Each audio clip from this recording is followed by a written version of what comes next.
1 பேதுரு 2ஆம் அதிகாரம் 23ஆம் வசனம். அவர் வையப்படும் போது பதில் வையாமலும் பாடுபடும் போது பயமுறுத்தாமலும். கிறிஸ்துவுக்குள் அன்பானவர்களே, இயேசு பாவிகள் மத்தியிலும் பாடுகள் மத்தியிலும் உலாவினார். பரிசேயர்கள், சதுசேயர்கள், வேதபாரகர்கள் மத்தியிலும் உலாவினார். அவருடைய உயர்ந்த நிலையை இவர்கள் எவரும் அங்கீகரிக்கவில்லை. அவருடைய உயர்ந்த பண்புகளையும் குணாதிசயங்களையும் அநேகர் மதிக்கவில்லை.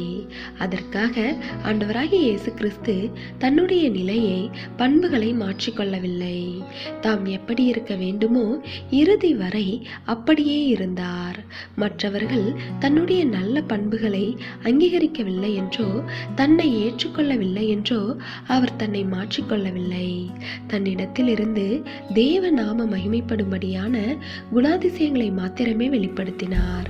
இன்று நம்மில் அநேகர் நற்குணங்களை வெளிப்படுத்தும் போது அதனை ஒரு சிலர் மதிக்கவில்லை என்பதற்காக அந்த நற்குணங்களை மீண்டுமாக வெளிப்படுத்த விரும்புவதில்லை. அதன் விளைவு நன்மை செய்ய வேண்டிய இடத்திலும் அதை செய்ய முடியாதபடிக்கு சூழ்நிலைகள் வந்துவிடும்.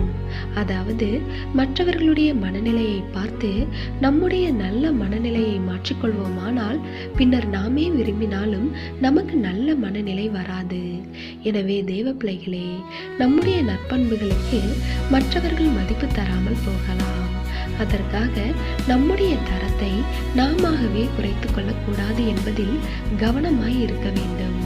அதனால்தான் ஆண்டவராகிய இயேசு தாம் துன்பப்படுத்தப்பட்ட இடத்திலும் அமைதியாக இருந்தார்.